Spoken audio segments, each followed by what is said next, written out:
We welcome into the Hyundai Texans radio studio Coach DeMeco Ryans. Coach, great to see you. Let me ask you this to start. You're coming off a loss, and you've talked about it before, how to tell the guys that if they win a game, not to let it get carried away. But what about coming off a loss to not let it affect them so much and get ready for the next one with the fire that you need? Yeah, I tell guys, it doesn't matter what we did last week. Like, it's on to Tampa Bay. So what last week, it really doesn't matter. What we can't let happen is the same mistakes that we had in this last game. We can't allow those mistakes, right, to spill over into next week's game, right? We got to get our things fixed, get us fixed, right? We get ourselves fixed, and now we can go and hopefully play good ball against our next opponent. Coach, we know we're going to talk about the fixes at some point, but they're good. The pass rush was really, really good yesterday. Whether you brought 3, 4, 6, 9, it didn't matter what you were bringing. It felt like the pass rush was getting home yesterday.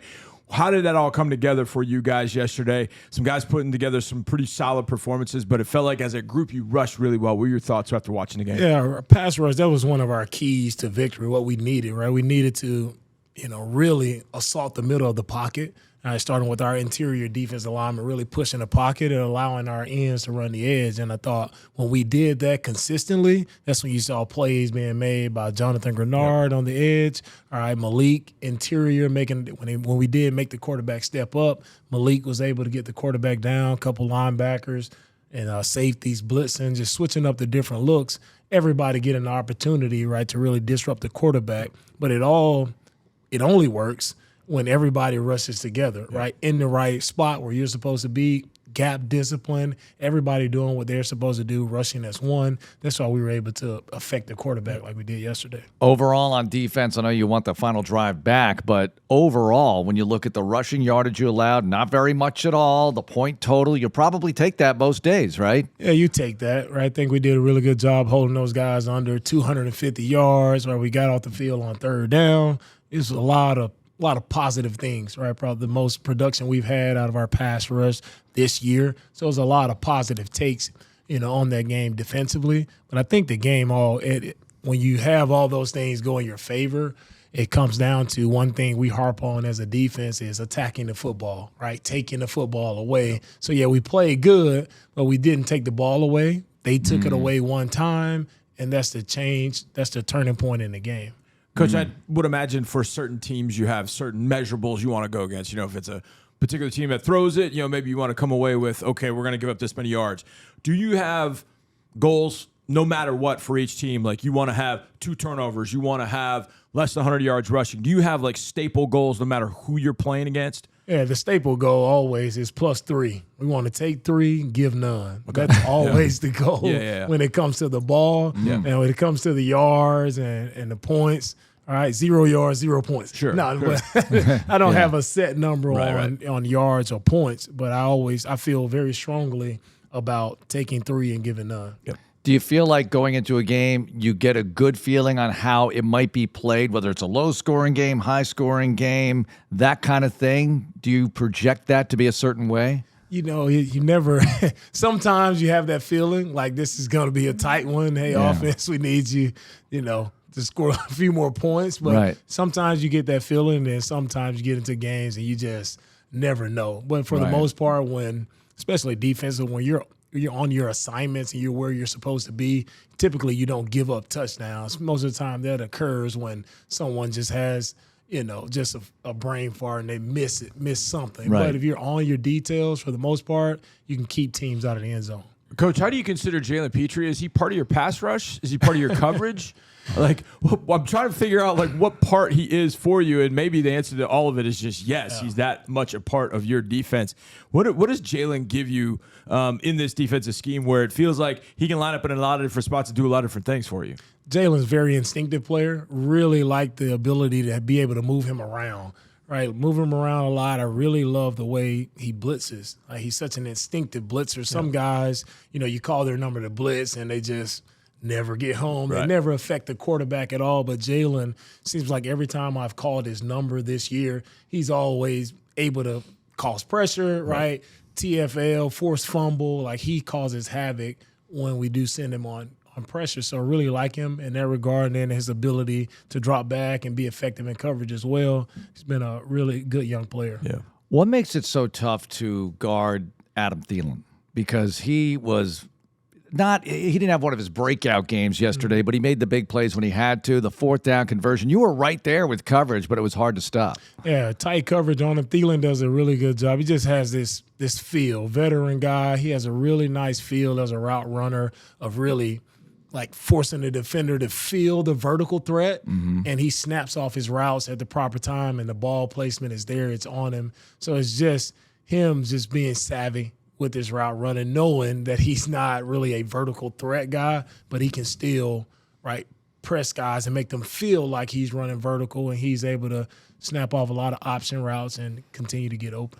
Coach, I always feel like a goal line stop is always great and yet not so great, because the not so great is they got down there, but the great was you got the stop. How big was that fourth down stop, or just that goal line stand where you hold them from, I think they were at the 2, first and goal from the 2, and you keep them out of the end zone? How big was that for you guys at the time? Huge thing. I mean, we really harp on red zone. Our Friday meetings are all dedicated to the red zone. So, we were dialed in on what they would do, offensively in the red zone. Felt like our guys were prepared. They were on it. They made plays. TT made a big-time play, getting forcing a PBU on Thielen there. So, big-time stop, and very, happy with them making that play. Now we don't want them to get down there. Right. But the goal is, keep them out of the end zone, and we did that. Yeah. All right, rhetorical question. Is Cameron Johnston any good?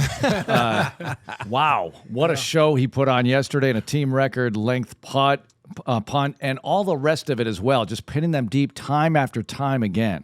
Cam, that's one of the best games I've seen out of a punter in a long time. I mean, Cam, he set us up, to be in position to win that game multiple times. I mean, to have a punt when we needed it most, and we talk about backed up opportunities, of our punter, and Cam has done a great job of forcing backed up opportunities. If we get backed up opportunities, I always say it's points.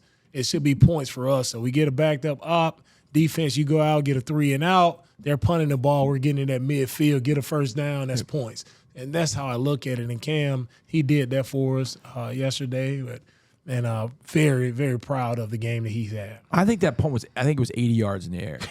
I mean, we all three of us, as it was in the air, were like, whoa. I mean, he had and you kind of take it for granted, but they had kind of had that situation you talk about. You get that stop at the 10 or 12-yard line, you're thinking points. Sure. Oh, he puts it back at the other 20-yard line right before the half. Incredible. Coach, let's talk about the offense. You have 2 drives, one, I think, 92-ish, 175. You get on the field, you do exactly what you want to. You get in the end zone those 2 times.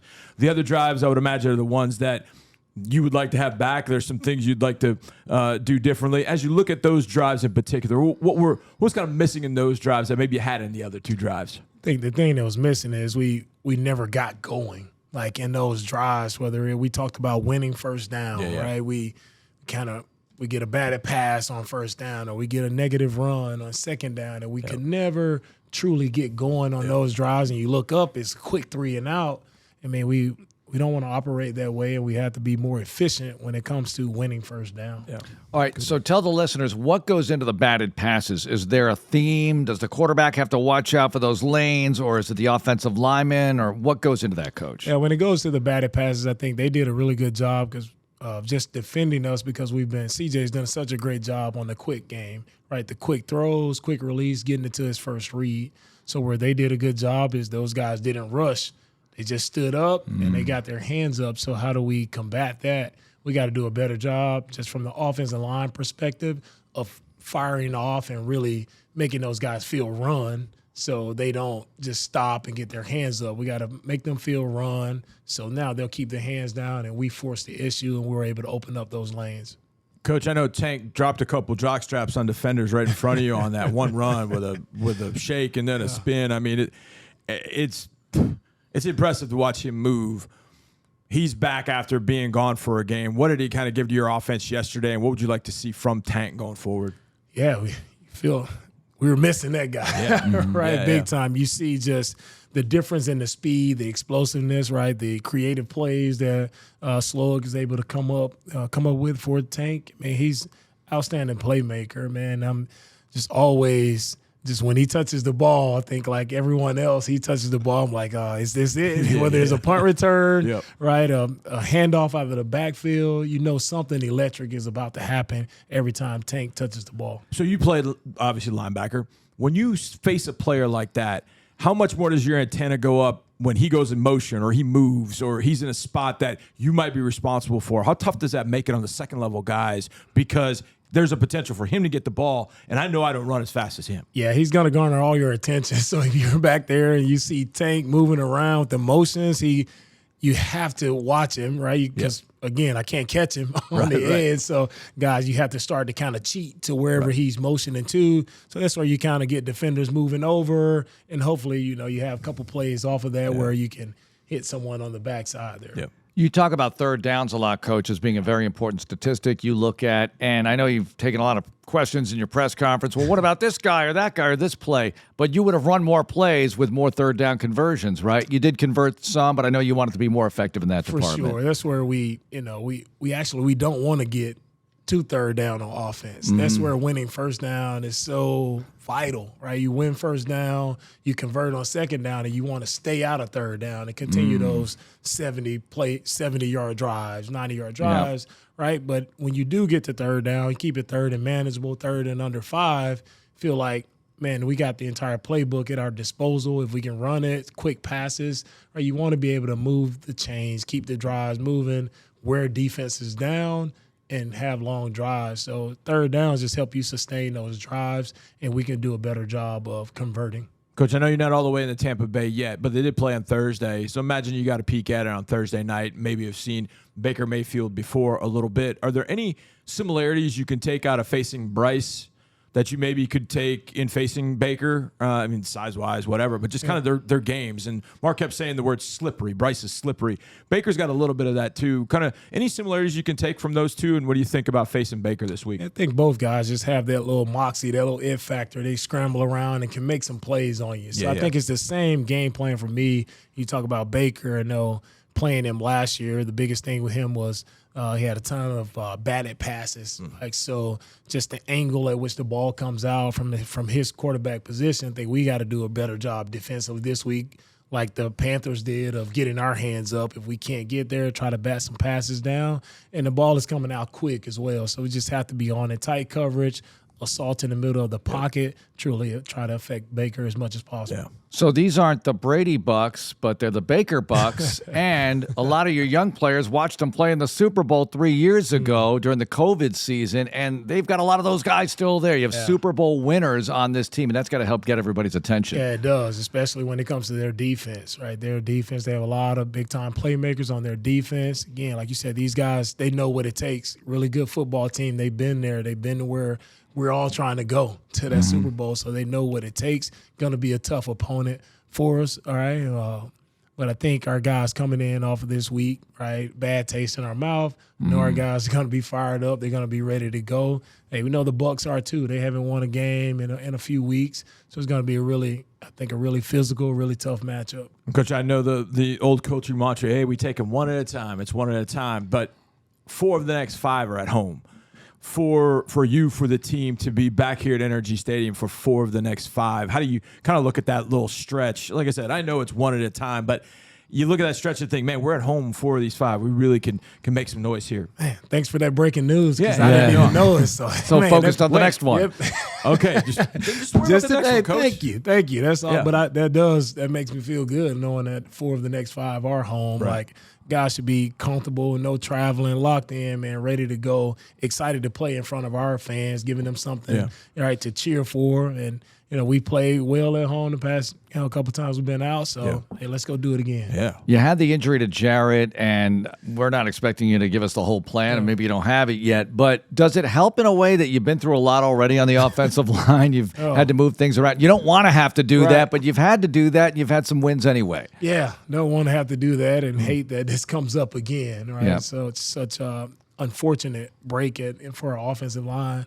It's throughout the year. But Coach Strasser, he's been able to piece it all together and keep them going no matter who's been in there. So credit to him first and foremost for that. And we know somebody else had to step in. That center, very important piece, right? People miss people don't see it all the time, but the communication aspect of that center position, and it's a lot that goes into it. So whoever steps in, right, they have big shoes to fill because Patterson did a great job. Yeah, what about the job he did as a rookie coach? And he wasn't projected by many to step in and do what he did. Yeah, it's impressive. He's kind of – say it was kind of like quiet as like you didn't mention him much because he was doing his job. Yeah, that's a good thing, thing, right? You're not mentioning him for – right, screwing up a play or busting. Like he had us in position. He did a great job of IDing protections, getting us on the right people, right, giving us a chance. Even when there was a lot of different people around him on both sides, he stayed the course. He was consistent with the job and the task that he was given, and proud of what he was able to do for us, playing a position he wasn't even. We weren't even thinking that he would be a center for us this year. For him to step in and do the job he's done, I'm very proud of him. Coach, the other side of the ball, you got Hassan back yesterday. How'd you think he did in his return, and what is he kind of bringing to your defense? Yeah, Ridge did a solid job stepping in. It's been a while, so it's still a little rusty, but I think he did a good job of just playing style. That's one of the keys to us playing really good in the run game was Ridgeway and what he brought to us yesterday. Really good job there, and also pushing the middle of the pocket. He had some really nice reps of really disrupting the guard, knocking him back into the quarterback's lap. So Ridge is just going to continue to get better as he continues to play throughout the rest of the year. Yeah. How about Malik being able to get into the backfield as much as he does at that position? Yeah, Malik, man, he finds a way. He's slippery in there. Yeah. Very slippery guy. We're trying to ask him to be just more direct in his rushes. He did that this past game, and he was effective, right? Getting back there, getting the sacks on the quarterback, right? Causing pressure, making the quarterback speed his process up. So it was really good to see Malik, shine for us in the pass rush. And, Coach, you had Denzel back yesterday, and you could tell there were some – you can always tell when Denzel's on the field because you see a blur into a hole and then somebody hit really, really hard. You're like, okay, that's Denzel. Like a lot of times I'm spotting for Mark and I'm like, Denzel, I don't even really see it. I just see this blur and okay, that's got to be Denzel.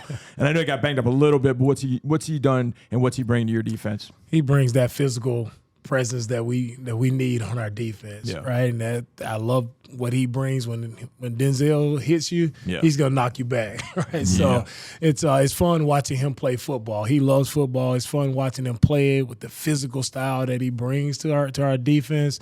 Love that about him, and hopefully that just rubs off on everybody else on that second level. They continue to play as physical as Denzel plays. Yeah. I'll probably ask you this every couple of weeks, but at what point in the season do we get to – I'm going to lighten the load a little bit on practice here because we're getting deeper into the season. Now, you still have 10 games left. You still have the world of possibilities in front of you here, but how do you handle practice as we get into November? Oh, we got to keep going, Mark. We got to keep going. Not letting up right now. We'll keep going, keep pressing. It's just – and I'll get a good feel for it as we continue to progress and go throughout the season. But I think for where we are right now, still a lot of things to clean up that I think we have to still put attention to, really get more reps. I think the more reps we do, a young team, I think the more reps they get at doing certain things, the better we'll get at it, and the better it'll show up on Sundays. Coach, as a player, did you like being in pads because that kind of kept you in the mode of being physical at all times as opposed to kind of ramping down during the week and then having to get ready for Sunday, that if you were in pads a little bit more, then you could kind of stay in that mode? Did you kind of like being in pads, or did you like take them off and just be rested and be ready to go for Sunday? No one likes pads. All right. Everybody Okay. runs from the pads, even me too. But but it's the best thing for you. Right. I mean, for us too. Like I talked about, we needed to off the bye week improve our tackling. Yeah. Like the only way to improve that is really to put the pads on, thud up, and get better. But as you see your team grow and see where we end up, let's say in the next 4 weeks or so, maybe there may be a time to take the pads off, make sure the guys are rested and recovered. Yeah. But when you don't have the pads on and you're a bit physical, doesn't it hurt more or something like that? Doesn't it help to have the pads, or am I just being silly here? We still wear some little soft shells to protect ourselves, but got to be physical at all times. Yes. All right. See, it changes because as a player, you're kind of like, man, take these pads off. But as a coach, you're like, let's hit. Got to get better, baby. We got to get better. Guys. All right, the Amegy Bank Ask Coach question of the week. Now, it is Halloween, all right? And we didn't ask you about this last week because we knew we had this show, and this is a Super Bowl type of experience for the kids. We all know that, Coach. Yep. So take us back to your youth and a Halloween costume that you really enjoyed wearing as a little kid, and tell us, for instance, what Mike is going to be for Halloween. Oh, wow. It's kind of similar as Spider-Man. Okay. So, nice. Yeah. Micah, he loves Spider-Man as well. So my boys, he loves Spider-Man.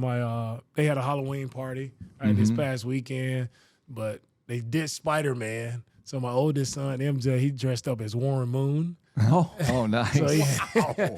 Nice. My daughter Zia, she was Serena Williams, so she had her tennis racket and all. And Micah, he's CJ Stroud. That's his guy. Oh, that's awesome. He's CJ Stroud. Daddy, I'm number 7. I'm CJ. Does good. CJ know cool. this? Does he know that he? I got to tell him. Yeah. I'd love to hear that. Oh, yeah. So, well, you'll be working. I was going to say on Halloween night, you sit out on the porch and you hand out the candy. And if you hand out the candy, are you handing out full-size candy bars or are you handing out the fun size and giving many of those? Oh, full-size candy Okay, full bars. size. Yeah, All right, full-size. All right. Yeah. That's For a the head- limited time. Yeah. While supplies last. Right, exactly. But you'll be working. So Oh, yeah. Coach, thanks a lot. Good luck Thank this you, week. guys. All right.